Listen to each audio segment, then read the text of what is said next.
The meeting is now called to order. Thank you, everyone, for coming. Let's stand for the Pledge of Allegiance. I pledge allegiance to the flag of the United States of America and to the republic for which it stands, one nation, under God, indivisible, with liberty and justice for all.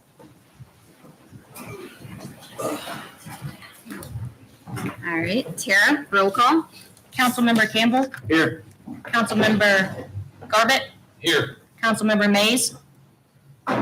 Councilmember Barnhart. Here. Councilmember Bakke. Here. All right, we do have one council member that is absent tonight. He actually did reach out to me, had some issues with some equipment in the middle of the street over here this afternoon, and did not believe because of that he was going to make it tonight. So I will leave that up to you guys, what you would like to do there, if anything. I'd like to make a motion to excuse. Second. Councilmember Campbell has properly made the motion with Councilmember Bakke seconding. Tara, roll call. Councilmember Campbell. Yes. Councilmember Garbett. Yes. Councilmember Barnhart. Yes. Councilmember Bakke. Yes. All right, motion passes.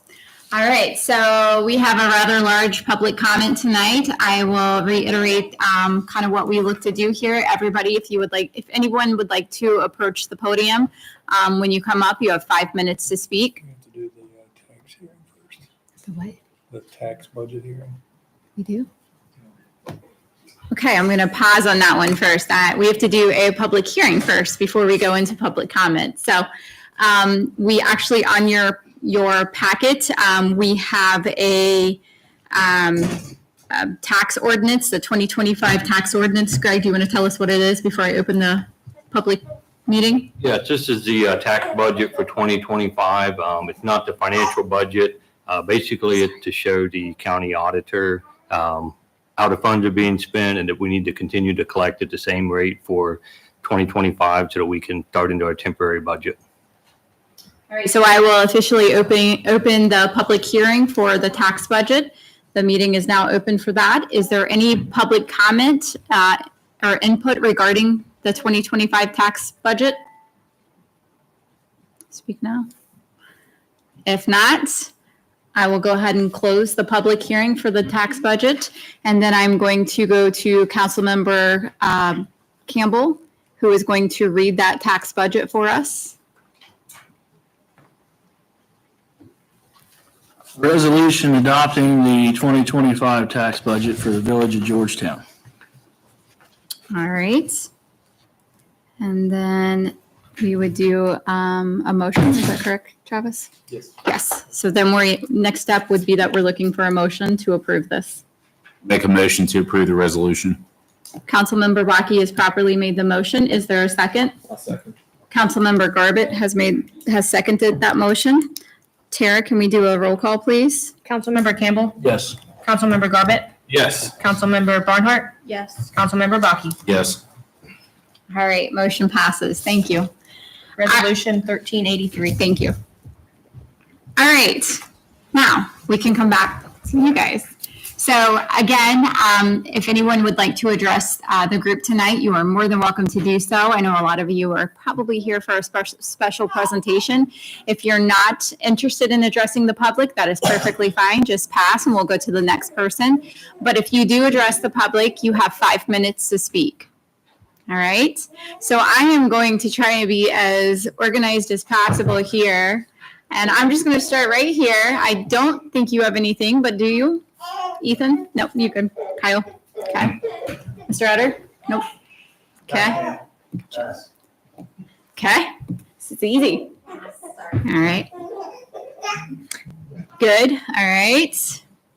Anything, Owen? No. Okay. 2 of you, we're good. All right. Jeremy Jones? Jeremy knows the routine, right, Jeremy? State your name and you have 5 minutes. Welcome. My name is Jeremy Jones, and with the recent vacancy in council, I'm just going to throw out that I'm interested in the open seat again. Just let you all know. So that's why I came. That's why I'm here. And I'll, proceed with whatever things that you have to throw out for the next seat, whatever that requirement may be. I'll be standing ready. Thank you. Thank you. And I do believe that's on the general business topic, so we should be talking about that here shortly. All right, guys, good, good. Anybody here addressing council? No. Nancy? Nope. Front row? Good, good. Yes, you are more than welcome. Council Sergeant Jesse Green. Just wanted to announce National Night Out, August 6th from 5 to 8 p.m.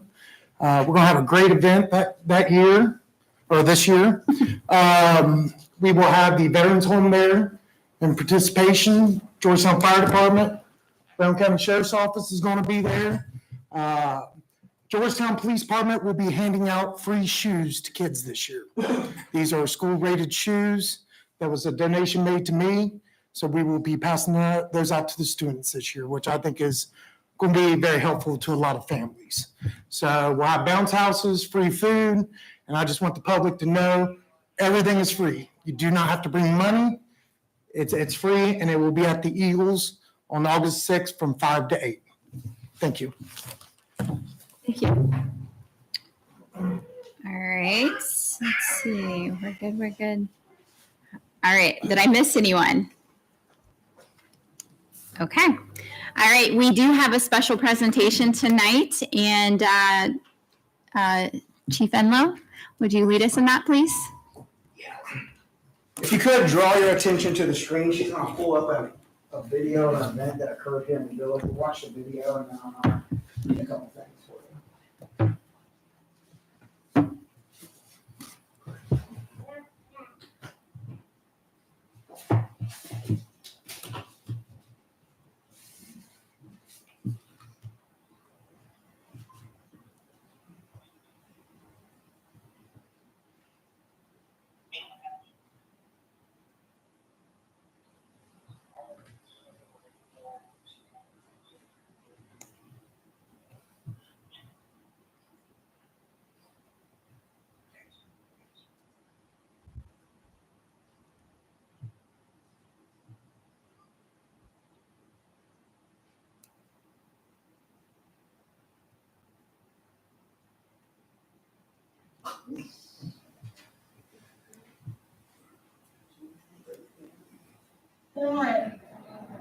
Yeah, you do. Huh? Bitch. Okay, Mary, you have a warrant. Great company.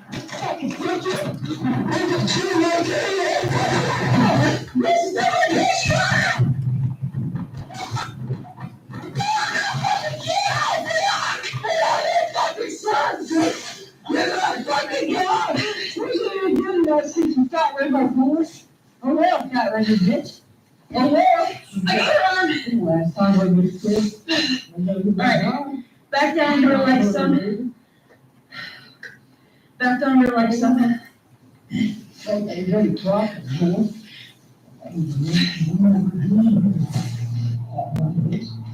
Turn over.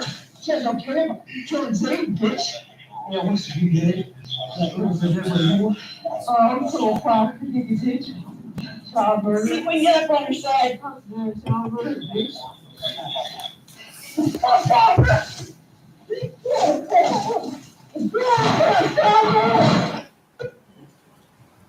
If you could come up here and stand, sorry.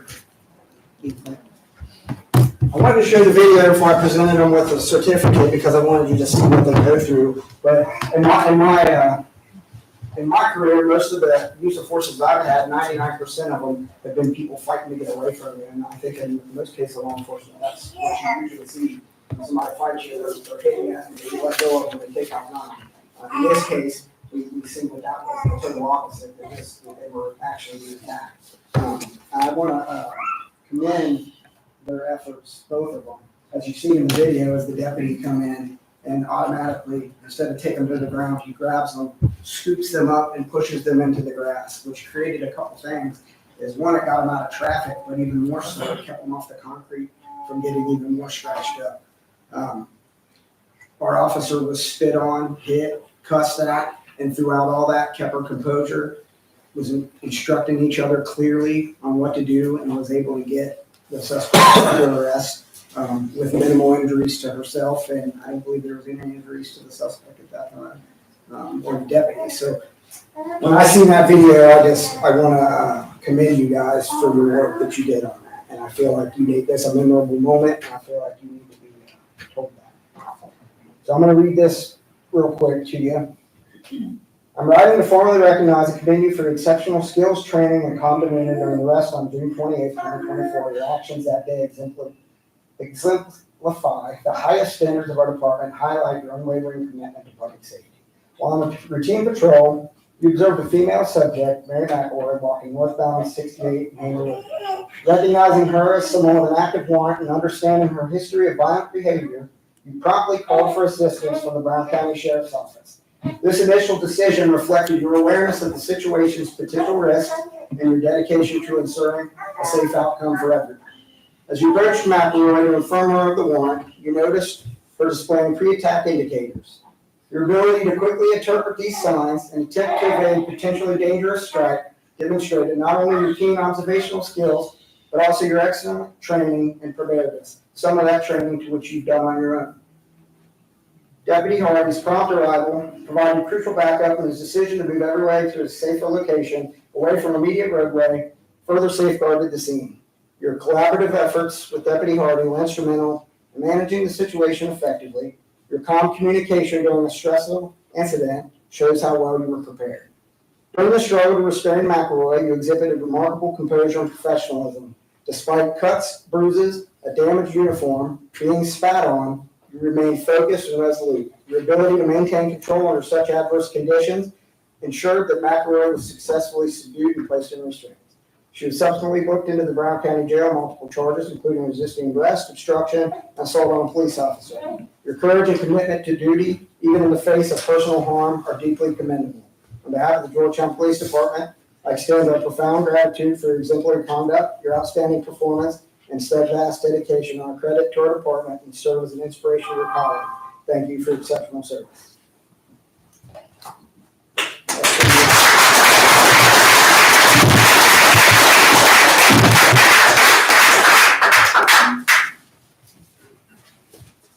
Deputy Hart, I'm going to skim through this because some of the stuff that was in that is in here.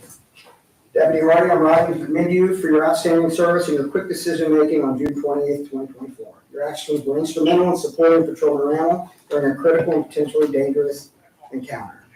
Your prompt arrival and swift assessment of the situation were crucial. You immediately moved everyone to a safer location, away from the busy roadway, which significantly reduced the risk of harm and allowed for better management of an unfolding situation. This quick thinking set a strong foundation for the subsequent efforts to control the suspect in a grassy area instead of a traffic-ridden concrete. Your decisions and actions, your calm demeanor and unwavering support were vital in managing this situation safely and effectively. Your professional and dedication not only ensured the safety of your fellow officers, but exemplified the highest standards of law enforcement for yourself and the Brown County Sheriff's Office. On behalf of the Georgetown Police Department, I extend our appreciation for your bravery and exemplary conduct. Your commitment to support your fellow officers in time of need is truly commendable and serves as an inspiration to us all.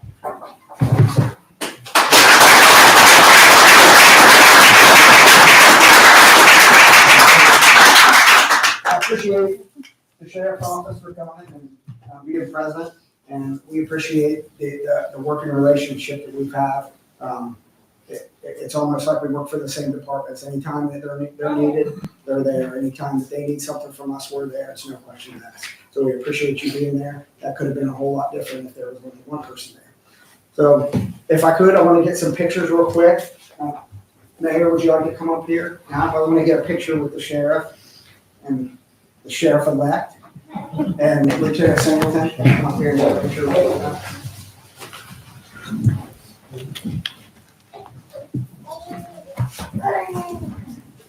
It's a big honor when the sheriff comes. It is.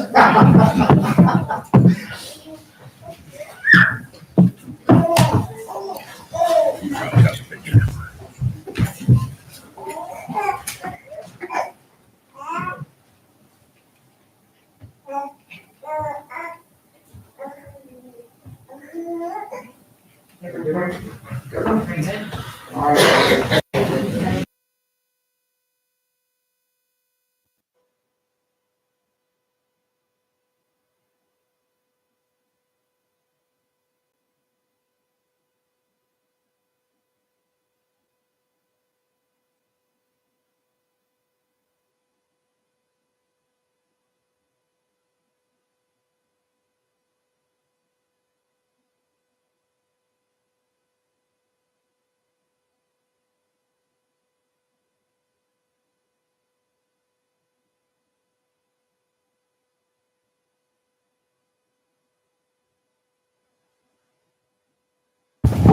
Sorry, we're having microphone issues tonight.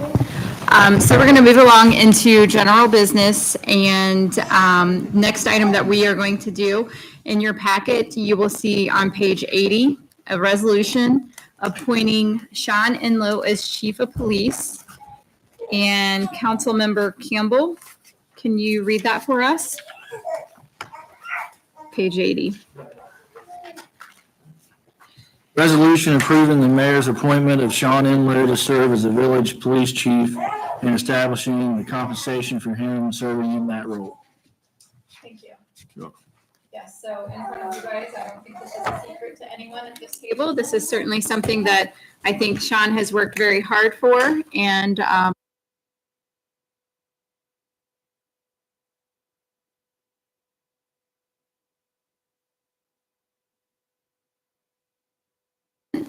he was a great person to put right behind Rob. Rob was excellent for our department. And then you have Sean coming in and kind of taking over and taking us to the next level. So it is certainly my wish to see him in that role. If that's something council would like to do, I would just need a motion. I would like to make a motion to appoint Sean as the new chief. Councilmember Campbell has properly made the motion with Councilmember Bakke seconding the motion. Here, roll call. Councilmember Campbell. Yes. Councilmember Garbett. Yes. Councilmember.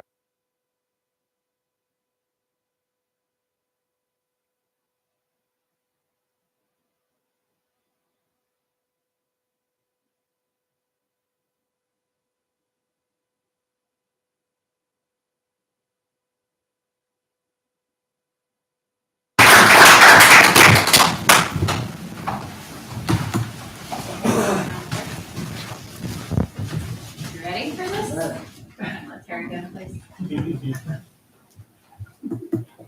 We're gonna have to get it.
Well, real quick, I try not to say anything too long, but in 2006, I was kind of going through a place in my life where I didn't know what I wanted to do. I never wanted to be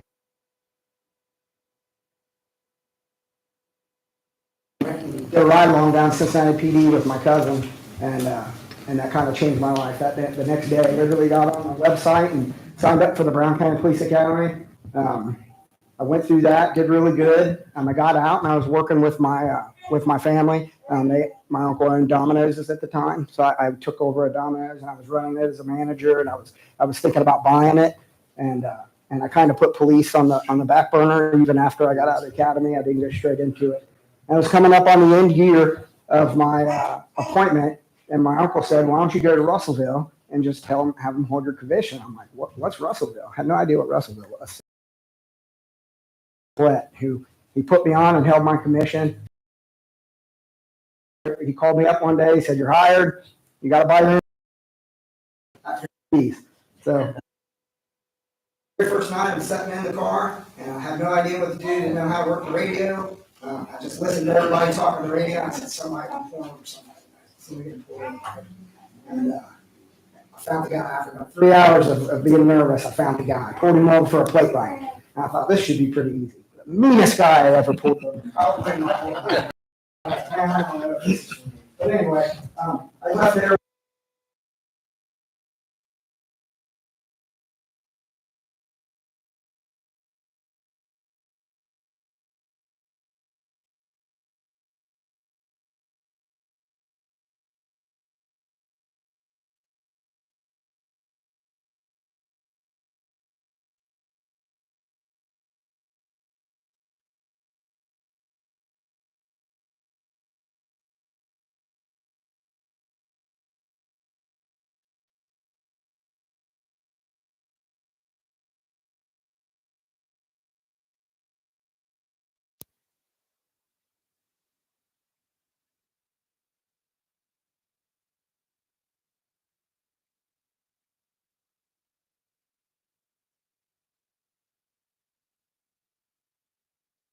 A lot of the things that I learned at the sheriff's office I've actually brought here. I've got to work under Buddy Coburn, who was a great boss, Rob Freeland, who did really good, and he's done really well with the department. So it was kind of nice to be able to take over a department that was already established. But I just wanted to give you a little information on me and where I've been, and I plan on being here for another 10 to 13 years, hopefully. Good. Well, That's all I got. we're glad to have you, and you've been a true asset to in the 6 months that we've been here. It's some of the stuff that he's done inside of the police department, the efficiency, the technology. He's very big into technology, and it's been extremely helpful. So that's really something that stood out to me. So I appreciate the support, and I appreciate being able to work with you. And I have a little present for you. Oh, It's official. fine. Do you want to get some pictures with your family? Do you guys want to do some pictures up here? Or Can you get a couple pictures? you want to do them out there? We already did some pictures before too. Nope, just you're it. I'm not gonna get a picture. I can do the old one. Guys, help.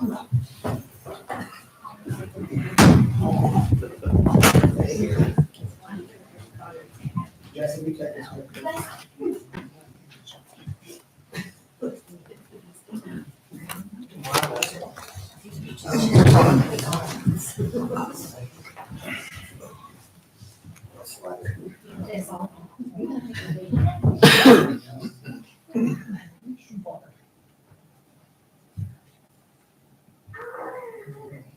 I took a bunch.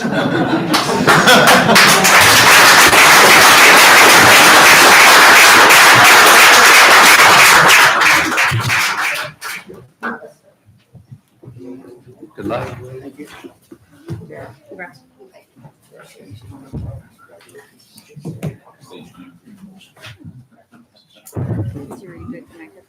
Yeah, no, I can agree. Not in entirety.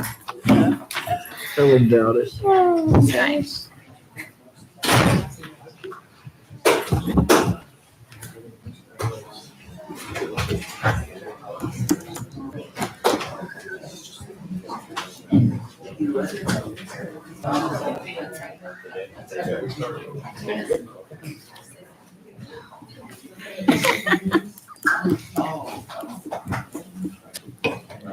Then you're good. Yeah, so that's over. So we'll just start at B, I guess. What does this mean? I don't even know what this is. You can do it whenever you want. You will give the other appropriation. And he wants to do an exec too. Executive session. Public Works Integrating Committee is PWIC. Thanks for coming out. You tell her about this packet. Dean's my dad. I remember Ralph when I was about made it go out of his farm there on Steve Road. And then he moved to the other one over there by I'll get her on motor this. place. and then- Yeah. My mom and your grandmother. Oh, really? Yeah. Yeah, they want to do the curfew. Let's do that first. Whatever you. That because you need to get out of here too, right? Yeah. And Sean wanted to leave early too.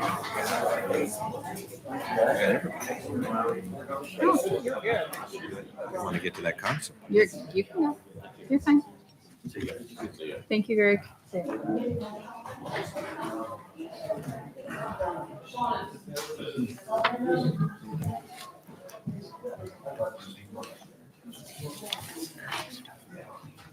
As soon as the door shuts, we'll start.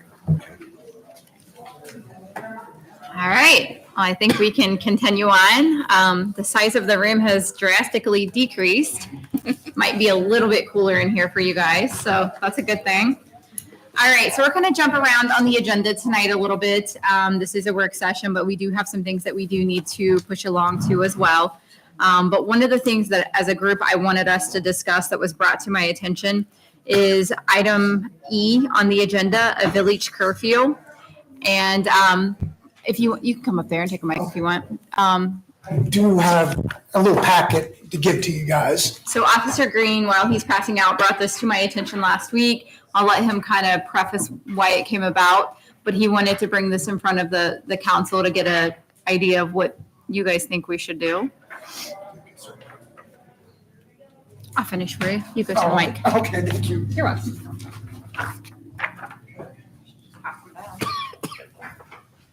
Good evening, council. So there's a couple projects I've been working with Chief Enloe on. One is the curfew. I've been with Georgetown now for 7 years. Never saw a curfew ordinance since I've worked here.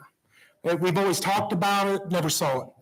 So I went into the administrator's office and Tara was so nice to be able to pull up a copy. Our curfew is from 1963. I think it's time to update. So, and what we got to understand about curfew is not about going out here picking on kids. That's not what it's about. Curfew is a crime prevention measure, but it also helps with reducing the victimization of juveniles within our community. So it's a kind of a two-part system here. I spoke to the mayor about it and Chief Enloe. And I love 2 points that they brought to my attention was number one, our curfew, we need to get it out into society. The parents need to see it. And the other part is, as Chief Enloe mentioned to me, was we don't want to, if a juvenile is being unruly, is it fair to punish the parents because the child snuck outside the house? I agree. Kids do it. I did it when I was younger.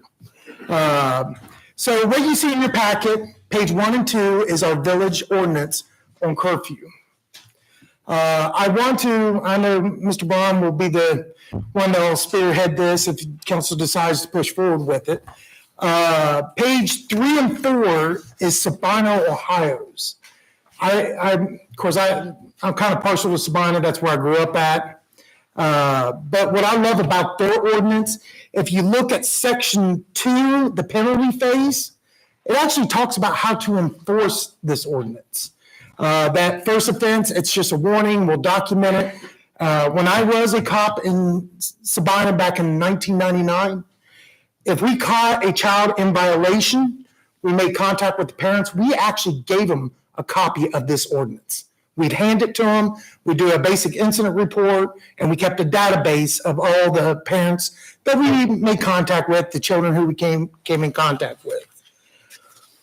The last page, this is actually the city of Hillsboro's, which is the Ohio Basic Code. The thing that me and Chief Enloe, we looked at it and we thought was, and Mr. Braun may have more answers to this. What I thought was weird is it's in their Ohio Basic Code book, but it's not in ours. So, I mean, is there different versions, sir? Okay. That's something I'm learning today. So this is just a copy. I went to American Legal Publishing. I printed this off. This is the city of Hillsboro. I'd just like for the council to maybe consider about updating revising our curfew ordinance, and possibly that we can get out there, maybe on our social media pages, maybe on our news. We just had an incident at the fairgrounds with $10,000 worth of damage done, created by juveniles. So, like I said, it not only is it a crime prevention measure, but it also helps reduce the victimization of juveniles. 15 years and younger, they don't need to be out walking our streets at midnight. Everything's closed. So I just, with the children in my heart, as you all know, I do so much for the kids in this community. I felt like this is something that we need to address. So, this conversation was sparked by kind of the couple of acts that were committed here recently of vandalism after an extreme late hour. So I know this is why Officer Green was really double clicking on this topic. So I'll push it out to you guys. How do you feel about this? I mean, do you know we have a curfew? Is this something you want to address? Give some feedback here. I would commend you for looking into that because from my professional standpoint, I agree with you, it is a problem. But notification of parents, I also like the fact that juveniles who sneak out without parents' knowledge of things, the parents aren't being punished in that regard. And so I would definitely be in favor of getting something developed for this. It might be a good time too, with school getting ready to come back in, to have a lot of contact with parents over the first few weeks. It might be something to partner with the schools to get that information out, at least maybe in the high school or the junior high level, in addition to the social media. So I personally think it's a really good idea. As far as we know, this is the only ordinance, right? There's nothing else on record? Yes, as far as I understand, that is all, that's the only ordinance we have on file at this point. Yes, please. I just would add that, yes, we as a home rule community can tailor this to any way that we would like to. So I want to emphasize to people listening at home, the current curfew is in place. So you can cite under this right now. But I might throw out there that if we're going to really make this be updated, I think is the word you used, we might want to address things like Fair Week. I think that should be something that should be exempt. Obviously Halloween. And then when there's village-sponsored events, whether that be on the 4th of July or a concert night, things like that, we could exempt those types of things from our curfew. And I think that's important. I really like what you suggested as well, that there's always that question about, do you give a warning? Do you not give a warning? I really like the idea of council's in favor of it, of saying first offenses will be cited with a warning. And I liked your idea as well, providing the parents with a copy of the curfew so that they know what's going on. But yes, this is definitely something, if council is interested, that I could work with the police department and we could come back to you with something in final form before school starts that you could consider. I think that's also good to do it before school starts. And I can tell council, back in 1999 with Sabino, Ohio, yes, I thought, as a young cop, I loved that idea. That we first have that interaction with the parents. We actually hand them a physical copy of the ordinance. So that if there's a second offense, they've been warned. I think everybody needs to be warned. They need to be, because what if we get someone new from the community, and like you talked about at the high school passing out, what if they move into Georgetown in January? School's already started. So this will give an opportunity to make a positive interaction with the police and that parent, like, hey, yeah, you were in violation. You're not going to be charged. Here's our ordinance. Just don't let it happen again. So I think it's very fair, very fair. So what would next steps be? If council wants to give any additional input, you could do that after the meeting, or you could do it tonight. Just so you understand, right now, if you're under the age of 16, the curfew is 9 o'clock. If you're under the age of 18, it's 10 o'clock. I've seen a lot of communities do 11 o'clock as more of a standard. I always like to say things like with my own children, if you say 10 o'clock or 10:30, it's usually 11. Because what happens is, well, the movie didn't end until 10:30, or, we were all playing a game and we didn't get finished, So in my opinion, you just have to decide, is 9 o'clock and 10 o'clock still the times that you would like to see? That might help if you could give us some guidance. As far as the other things, I mean, I'm happy to work with, if it's going to be you or whoever on the department, we can all work together to come up with some language that will kind of modernize this and bring this back to you for your consideration. But it would help if you could give us a little input on the time. I mean, I may have an opinion, or Officer Green may have an opinion, but we really need to hear from you what you would like to see. So. What is your opinion? The consensus, what I did, I called several other local agencies, municipalities. 15 and under was 10 o'clock. 16 and 17-year-olds was 11 o'clock. Now, like in the Sabina ordinance, it even states that if they're coming from a school event, they're not in violation of that ordinance. But they have to be with it. Well, I'm sorry, I'm confusing my words. If they're coming from a school event, activity, anything like that, they're not in violation. As long as they're going from that event to home, okay? That doesn't mean they can sit there and cruise Georgetown for an hour, and no, now they're in violation. But yeah, the consensus I'm getting from all the municipalities that I've touched base with, 15 and under is 10 o'clock. 16 and 17-year-olds is 11 o'clock. Because you figure 16 and 17-year-olds, they're going to have jobs. They might be working at Taco Bell, McDonald's, Parker's Pizza, anywhere here in the community. So, Well, in that situation, They would tell you anyway, Yeah. you guys, even if it was later, you guys be like, all right, you're just coming home from work. It's not like, yeah, I yes. So yeah, that's my opinion from the consensus of different municipalities and jurisdictions I talked to was that. I personally think that's probably pretty in line. And I think Joe made a good point, since we do have a couple things, to maybe make sure we do have those exemptions in there on Fair Week and that other kind of those events. Yes. I think would definitely be a good thing, but I think that's probably pretty in line, especially if you can call other villages, there's no reason to reinvent the wheel. Yeah. That's what they're looking at doing. I agree also. Is enough information available? Yeah, I think we can work on that, and I'll get a draft to you, and then we can start pairing it back for your business meeting. Okay. I think if we get a draft to you for the business meeting, maybe we can plan to adopt it sometime in August. Because we do have. Yeah, so then we're okay. Yeah, we'll do that. Awesome. Thank you for your time, council. Sorry.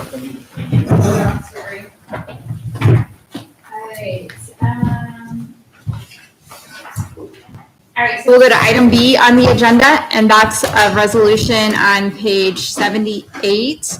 Councilmember Campbell, if you could read that for me. Resolution designated Travis Dotson as the Village of Georgetown's appointed to the District 15 Public Works Integrating Committee. All right. And this is pretty standard, whomever the administrator is gets appointed to this committee, so just another hat that Travis wears. All right, is there a motion? I'll make the motion. Fink has made the motion. Is there a second? I'll second.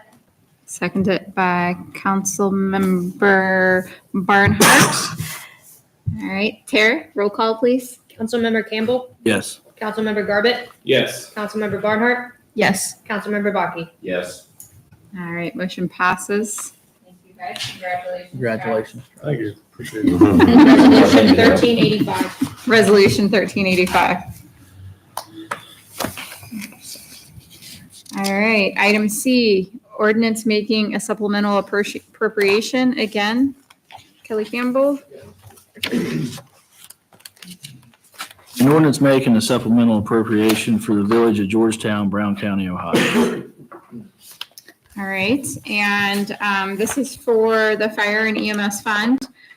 We've had some discussion about the ambulance and kind of what's going on, the state of the union with the ambulances, if you will. And I know Travis and Chief Rocky have been in quite a few discussions and budget sessions, kind of really projecting and making some future plans. And one of the things that they both have agreed upon is that they think it's best right now for us to look for something in this price range that's a used piece of equipment that we can have on hand. And Joey, I'm probably stealing your thunder. How about that we can have on hand essentially to remount down the future, but kind of have as a backup right now so that as one ambulance goes down for service, we're not borrowing, we're not taking from another community. And they've both agreed that this is a very efficient way to still have a functioning ambulance all the time within the community. So, Joey, Chief Rocky, anything to add, or Yeah, Travis? you pretty much hit it on the head there. You know, timelines today, a new ambulance, you're gonna be waiting 2.5 years to get a new ambulance built. And the problem is, you know, this has kind of come on with COVID, just like everything else, timelines are, and, the squad, our frontline squad isn't gonna make it another 2.5, 3 years at the pace we're running it. Neither will the backup squad, so we kind of need, right now, we need something that's gonna help take some of the load off of that frontline squad. Because our plans is hopefully sometime next year, we get his budget to send one of them off to be remounted, which will drop us back to 2 ambulances. And that becomes problematic because we're so busy. One of those goes out of service and we're down to 1 ambulance. And you know, it's 10, 12 calls a day. It's difficult to cover with 1 ambulance. So, you know, there's a lot of quality ambulances out there that we found one in particular that's low mileage, and we certainly should be able to get 3 or 4 years out of it. And so it's kind of basically you know, it's a safety net as well as a something that can help get us out of a little bit of bind we're in. And the fire and EMS over the years, Chief Rocky has done a great job of managing that money. He's very conservative. And for that reason, you're not seeing any type of funding needs to be able to do this. So he's done very well with planning and kind of moving toward the future. I'm excited to have Travis here. I think over the last year and a half, couple of years, you know, with someone in that administrative role, I think we've now have somebody here that's full time, that's really working one-on-one with these departments to really future plan and get these goals so that, you know, we're not behind the 8 ball. I think we're a little bit behind the 8 ball here just with the timelines and whatnot, but I think we have an excellent plan. So. Yeah, with the turnaround time, 2 years on a new one, when these pop up in this price range, they go quick. So right now, we can't do anything about one that pops up because we don't have funds appropriated. So this will set this money in the right fund so that when one does become available, we can act on it. So you might go on a road trip soon, looking at an ambulance. Is that what I'm hearing? Yeah, I've got a few, there's a few on our radar, and but they go pretty quick just because a lot of agencies are jumping on the same kind of thing that we're doing here. We, you know, the remount thing, a year ago, you could call a remounting agency and they would, yeah, we'll do it as soon as you secured the funding. We had a guy out looking at our squad, a company came out and said, yeah, this is a perfect candidate for a remount. And I was like, well, what's our timeline? He said, we could get started in October of 25. I was like, well, you know, and then it's going to be gone for 6 or 8 months to get the complete remount done. So even at that, you're out 2 years. So yeah. Do you know what it costs for a remount? Like on it depends on ballpark? It depends on a lot of things. It depends on the chassis. That's one of the biggest problems getting squads is Chevy only offers vans now. Dodge is out of the picture, so it pretty much leaves you with Ford. And you look at our maintenance record, our Ford hasn't been the most reliable truck on the planet. You know, and some agencies are going back to gas just because diesel and the DEF system. You know, we replaced the DEF system on our Ford, it was $8,000. Then again, gasoline, how's that gonna hold up? You know, lugging around an 18,000-pound box up with that all the time. So it's a toss-up. I got a quote on ours, on the one we have, the older Chevy to get it remounted. Now, I did just kind of a quote to see where we're at financially. I did have them put it on a Freightliner chassis, just because we have better luck with the medium-duty chassis. And it was $345,000 new.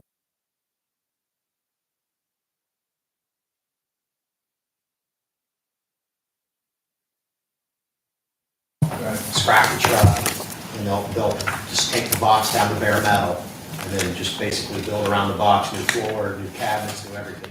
The only thing they're keeping is the metal box. So everything else is new. So, and it's just a way to, to save on that initial investment on having to buy the box. Fire industry's just gotten out of control. Everything's just, I don't know how some of the smaller agencies are going to make it. It's just, everything is so expensive. It's scary what's going on with the industry, so. Any additional questions for Joey, Chief Rocky? If not, if this is something you wish to do, I would entertain a motion. Make a motion to approve the resolution. Councilmember Baki has properly made the motion. Is there a second? I'll say. Seconded by Councilmember Garbett. Tara, roll call. Councilmember Campbell. Yes. Councilmember Garbett. Yes. Councilmember Barnhart. Yes. Councilmember Baki. Yes. Ordinance 1369. All right, and while we are on the appropriations, I do need to add one on here as well. Do we need a motion to do that? So we need a motion to add an appropriation first. Councilmember Campbell has properly made the motion. Is there a second? I'll second it. Seconded by Councilmember Baki. Shoot. Do you have a copy of it? Go ahead and read it for us, and then we'll vote. An ordinance making a supplemental appropriation for the Village of Georgetown, Brown County, Ohio. Okay. Okay.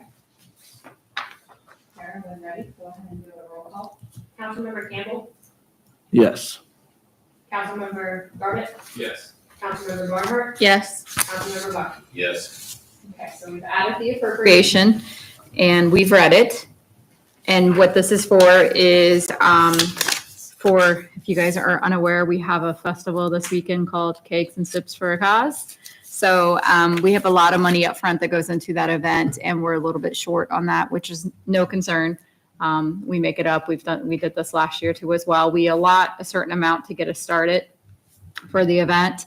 As Chief Rocky said too as well, things are going up in price. Our tents went up by about 25% this year, and multiple things that have come into the equation. So we need a little more money. This 12.5 is not like all being spent, but we wanted to make sure that we could pay the bills that come in. So that's all it is. And then next meeting, we'll probably be talking about the amount that we made from the event and that we can put toward the park. So if you guys don't have any questions, if you do, please ask. If not, I will entertain a motion. I'll make a motion. Thank you, Bink. I'll second. Councilmember Garbett has made the motion with Councilmember Campbell seconding.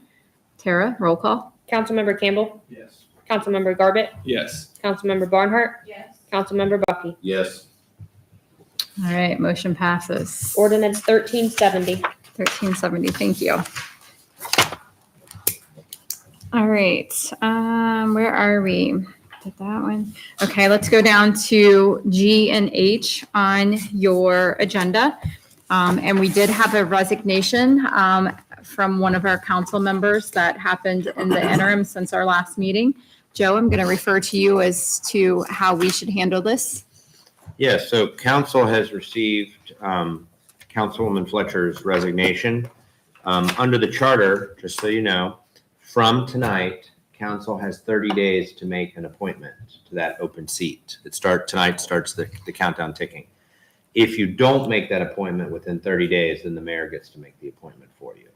So it's really up to you as a council to have a discussion about what process you want to go through. I know in the past, there's been some discussion. I know Councilmember Mays is not here tonight, but he has always been a big advocate of us as sometime in the future putting in place a formal process for this when there's a vacancy, but we have yet to do so.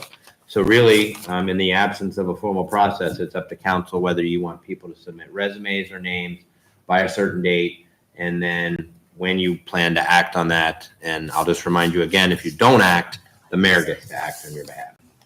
So it's up to you to have that discussion. Do we need to officially accept the resignation first, or do we not need to do that? You're not required to do so, but most people do. Okay. So if you want to do a motion to accept the resignation, you can, but it's effective whether you accept it or not. So I'll make a motion to accept the resignation. Thank you. Is there a second? I'll second. All right, Councilmember Baki has made the motion. Councilmember Garbett has seconded that motion. Tara, roll call. Councilmember Campbell. Yes. Councilmember Garbett. Yes. Councilmember Barnhart. Yes. Councilmember Baki. Yes. All right, that motion passes as well. How would you guys like to address the open seat moving forward? I know I have a formal letter of intent from somebody. I just asked Tara to share that with you guys. That would be from Mr. Ring right there in front of us. I know Miranda Hanselman as well has expressed some interest in the seat too as well. Would you guys like to go with the format that we've done previously where we make the announcement and ask for resumes and or letters of intent and then potentially make a decision if you so choose next week, or do you want to do something different? I personally would be in favor of doing that as we did before of the letter of intent. I mean, people have enough time. It's not a well-kept secret that we are going to have a vacancy. So just anybody that would want to fill that seat to submit a letter of interest to the village and then be present at the next meeting so we could interview them and talk with them. Okay. Does anyone feel differently? Okay. So Miranda, Tony, I have yours, and Jeremy. So I think what we're saying here is that we're making the formal announcement that we have an open seat. If anyone is interested, that they need to submit a resume or a letter of intent to the village office to any one of us. We will make sure it gets sent to everybody else. And then at our next meeting, if you can be present, we will go through an interview process, nothing too elaborate, but just a little session to get to know each person better. And then most likely we will make a decision. So our next meeting is actually next Thursday, the 25th. All right. Are we all in agreement on that? Yes, yeah. Okay. All right. So that's the process. Okay. And then let's talk about item F, park plan, the request for a proposal. I know we talked about getting a proposal at the last work session to find a consultant to come in and kind of evaluate our park and give us some ideas. I don't believe we have that back yet. I don't know that we've done the RFP yet from either of their chairs. Is that correct? No. we'll have it ready Okay. for your next meeting. Okay. So we will get that in process for you guys. That has not happened yet, unfortunately. I do know, I've had a couple people reach out to me regarding the park that want to be a part of the consultative process as we move through the plan and help to provide some insight from their chair, which I think is awesome that the public wants to be involved in this. How would you guys like to handle that? Are we developing a committee? Is there a formal process? Should they submit something? Any feedback there? Well, doing similar to the streetscape, just holding a public meeting and people who want to share their ideas come in. And if that group at that time, if we have the consultant at that point, maybe if they can be present so they can get the public feedback, maybe do one or two of those meetings to get an idea of anybody that's a stakeholder, the little league teams, the soccer teams, Okay. things along those lines. I like Get a chance that. to be heard. Okay.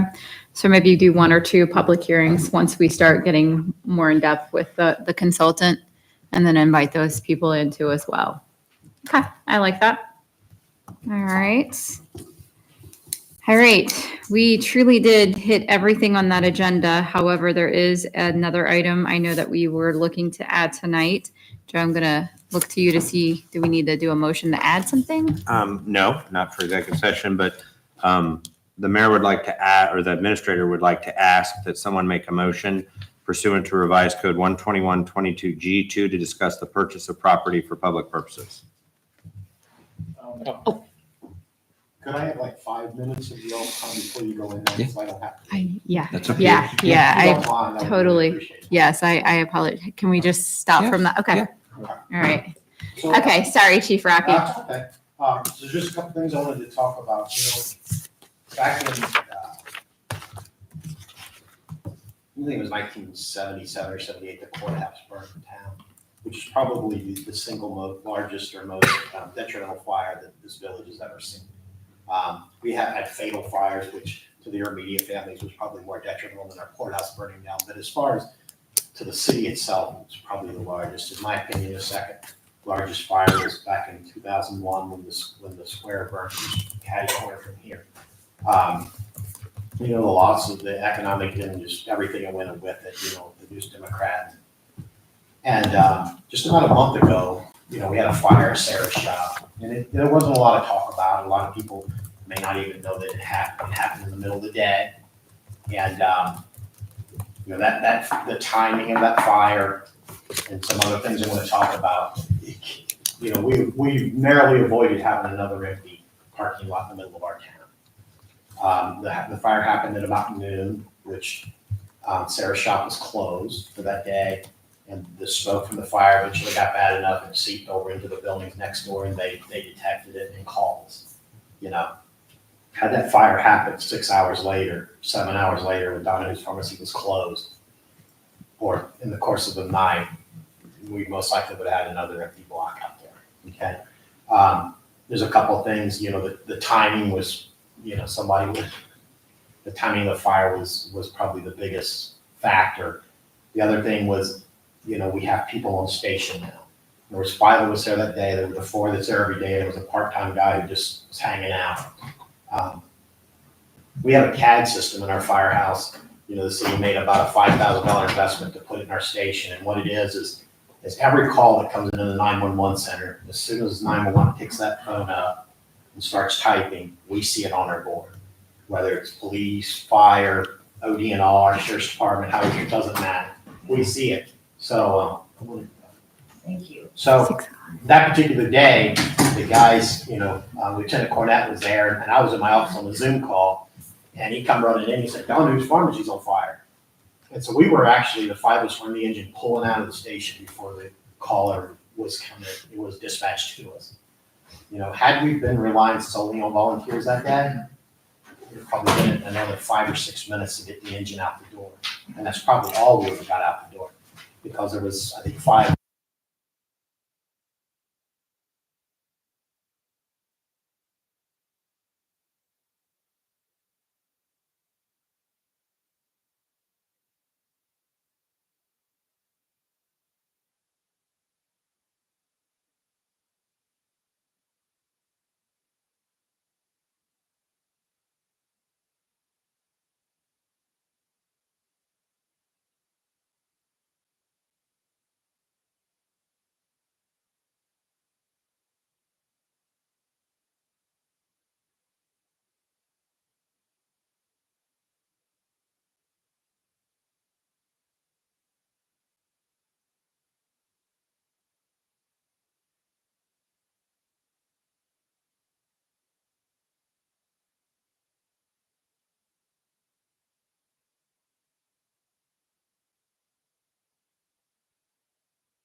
Because of this, that's all, no deer, but, that's all I got. I wanted to talk about the fire for a minute because the battery situation is, a major problem.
Press and look like a little Vietnamese sweatshop up there making shirts. So.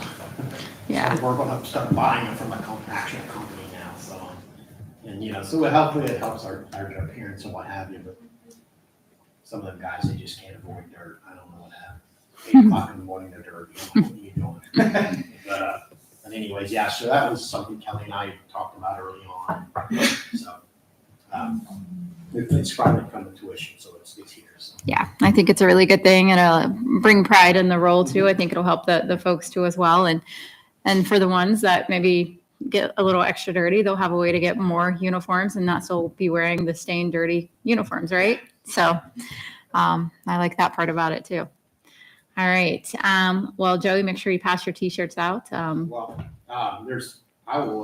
You want to just come and get whatever. Yeah, whatever we'll set size 'em. You wear, Joe, Travis, anybody here wants one? I brought about a dozen of them, so. We'll definitely grab some. Can I make a remark about, be careful where you wear them. When Joey passed them out when I was on council, I was going into Kroger's in Mount Orem, and I don't know why I had it on, I'd been somewhere. And a woman had fallen and hit her head, and they all yelled for me to come. Give me a knife. Yeah. So, and they don't understand where you're saying, no, I'm just wearing. I'm just sporting the gear. I'm just sporting it. Awesome. All right. Well, we did have a couple of people come in after the meeting started. We're still trying to adhere to the new schedule. So work sessions start at 6 o'clock, regular meetings start at 7. So having said that, I want to give the opportunity to both of you to still have your 5 minutes if you would like it. So Delbert, you're more than welcome to take the podium. First of all, I sat here about an hour last week waiting for the meeting. So, Delbert Agriculture, Georgetown. I got Tom Mays to write up a letter real fast last week so I could pass it out. And it states that he's instructed to put the restrictions on the property, no Section 8, stuff like that. So, and he'll proceed in putting those restrictions on there. Yeah, you could.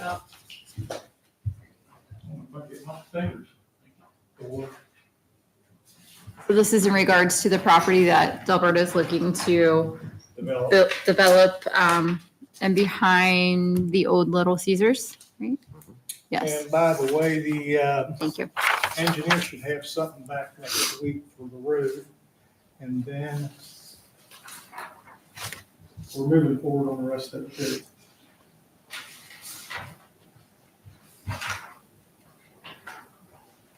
I might have to get you for a story. There you go. Pastor. That's all I got. Okay. All right. Thank you. Mr. Horn, would you like to address council? No, currently I'm late. It's a hard schedule to get used to. We're all still trying to remember. No, this is a work session. So the first, correct me guys if I'm wrong, the first meeting of the month is a work session. The second meeting is traditional business meeting. And so when we do the work sessions to allow for a little more time, we started it earlier at 6 o'clock. So yeah, we're all still adjusting to that schedule. So. No worries there. All right, prior to those few things, we were discussing going into an executive session, and Joe, I will come back to you. So again, we're going to need a motion to go into executive session pursuant to Ohio Revised Code 12122G2 to discuss the purchase of property for public purposes. Someone needs to make that motion. I'll make the motion. I'll second.